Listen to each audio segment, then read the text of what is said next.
j'aurais une phrase assez lapidaire qui sera de dire arrêtez de faire de la politique de la construction et commencez enfin à faire de la politique du logement ou recommencer à faire de la politique du logement.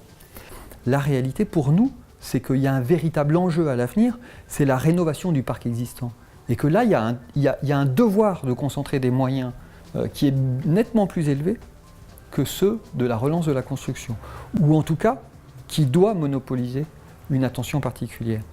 Et nous avions soumis ce vœu qu'il y ait un élan de rénovation du parc ancien et particulièrement du parc des années 60, parce que c'est un parc qui est une vraie source de préoccupation pour nous. On pense qu'il y a une déqualification sociale qui est en train de se profiler pour les habitants de ce parc-là, d'autant que nombre de ces habitants sont des personnes qui aujourd'hui ont toujours vécu là, mais vont le quitter dans les années à venir.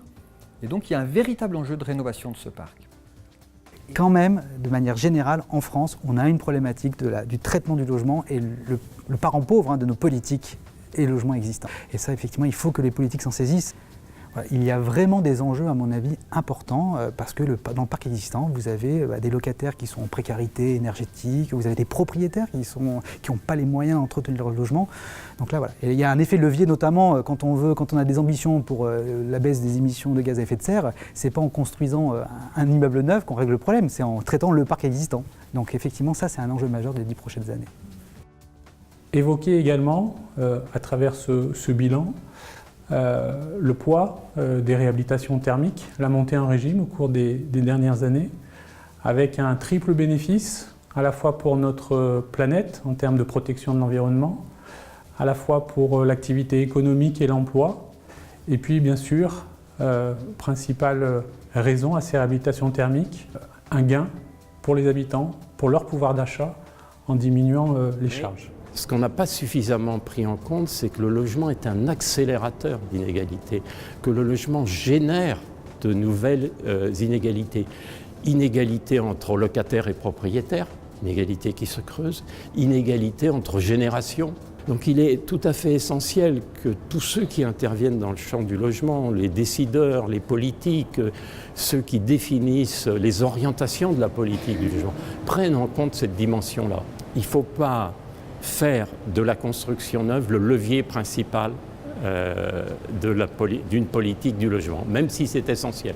Il faut être attentif aux autres dimensions du mal logement, celles que j'ai évoquées, aux personnes qui sont privées de domicile personnel, aux personnes qui éprouvent des difficultés pour accéder à un logement, aux personnes qui sont dans le logement, mais qui peuvent y vivre dans de mauvaises conditions.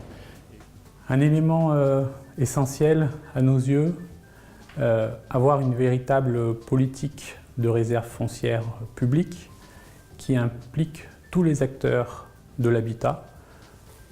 En termes d'opportunités, il est essentiel de profiter de la révolution technologique, des avancées digitales, afin de pouvoir mieux répondre aux besoins des habitants et des territoires. Grenoble, son challenge, ça va être ça, sur les 10 années. Ça va être de développer les atouts qu'elle a et de continuer de pouvoir maintenir ce statut de métropole et de challenger donc Lyon. Et puis après, on a les territoires ruraux, c'est-à-dire les territoires qui aujourd'hui sont au-delà de cette zone d'attractivité, pour lesquels il faut se poser la question de comment ils seront administrés, comment on va accompagner cette transformation. Il ne s'agit pas de décréter que pour maintenir tel village en vie, il faut y construire 50 logements, ça n'a pas de sens. On ne peut pas créer un marché, et c'est illusoire de vouloir embarquer tout le monde dans une voie sans issue qui viserait à construire des logements là où il n'y a pas de besoin et pas de demande.